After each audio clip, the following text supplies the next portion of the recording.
അപ്പോൾ ഒരു മാധ്യമപ്രവർത്തന നിലയിൽ അല്ലെങ്കിൽ ആ കേസിൽ നിരന്തരം ഉൾപ്പെട്ട ആ ഒരു പോലീസ് ഉദ്യോഗസ്ഥനെ പോലെ തന്നെ ആ കേസുമായി ബന്ധപ്പെട്ട് നിരന്തരം ബന്ധപ്പെട്ട ഒരാളെന്ന നിലയ്ക്ക് ഇപ്പോൾ തിരിഞ്ഞു നോക്കുമ്പോൾ ഇന്നും കേരളം കണ്ട ഏറ്റവും വലിയ കൊലപാതകങ്ങളിൽ, ഏറ്റവും വലിയ കുപ്രസിദ്ധി ആർജിച്ച കൊലപാതകങ്ങളിൽ, ഏറ്റവും ദേശീയ ശ്രദ്ധ ചെലുത്തിയ കൊലപാതകങ്ങളിൽ ഏറ്റവും പ്രസക്തമായ ഒരു അക്രമ സംഭവം അല്ലെങ്കിൽ ഒരു ദിവസം അല്ലെങ്കിൽ ഒരു സംഭവം എന്ന ഇൻവെർട്ടഡ് കോമയിലിട്ട് വിളിക്കാൻ കഴിയുന്ന ഒന്ന് തന്നെയാണ്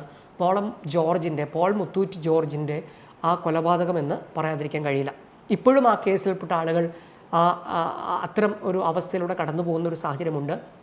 പക്ഷേ അതിനുശേഷം ഞാൻ മാധ്യമപ്രവർത്തനവുമായി ബന്ധപ്പെട്ട വിദേശങ്ങളിലേക്ക് പോകേണ്ടി വന്നു. പിന്നീട് ആ കേസ് അന്വേഷണവുമായി ബന്ധപ്പെട്ട് യാതൊരു വിധത്തിലുള്ള ബന്ധപ്പെടലും എനിക്ക് ആവശ്യമായി വന്നില്ല, എൻ്റെ സ്ഥാപനത്തിനും വന്നിട്ടില്ല എന്നാണ് എൻ്റെ ഒരു ധാരണ. പക്ഷേ അന്നുണ്ടാക്കിയ ഒരു കോളിളക്കം, അന്ന് CPM-ൻ്റെ സംസ്ഥാന സെക്രട്ടറി ആയിരുന്ന ഇന്നത്തെ മുഖ്യമന്ത്രി പിണറായി വിജയനെ പോലും ചോദ്യം ചെയ്യാൻ കഴിയുന്ന ഒരു കൊലപാതകമായിട്ട്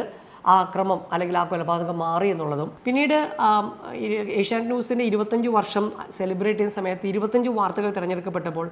അതിൻ്റെ ആദ്യത്തെ ഭാഗങ്ങളിലുള്ള, അതായത് 25 വാർത്തകൾ ഏറ്റവും പ്രധാനപ്പെട്ട 25 വർഷത്തെ വാർത്തകളിലൊന്ന് ഇപ്പോൾ മുത്തൂറ്റിൻ്റെ രഹസ്യ ക്യാമറ ഓപ്പറേഷൻ വാർത്തയാണെന്നുള്ളതും ഏറ്റവും വലിയ സന്തോഷമുള്ള കാര്യമാണ്. അതിനുശേഷമാണ് ഞങ്ങൾക്ക് കാണുന്ന ഇൻവെസ്റ്റിഗേറ്റീവ് ജേർണലിസം അല്ലെങ്കിൽ അന്വേഷണാത്മക പത്രപ്രവർത്തനം, മാധ്യമപ്രവർത്തനം എന്നൊരു ശൃംഖല തന്നെ എല്ലാ മീഡിയകളിലും വരാൻ തുടങ്ങിയതും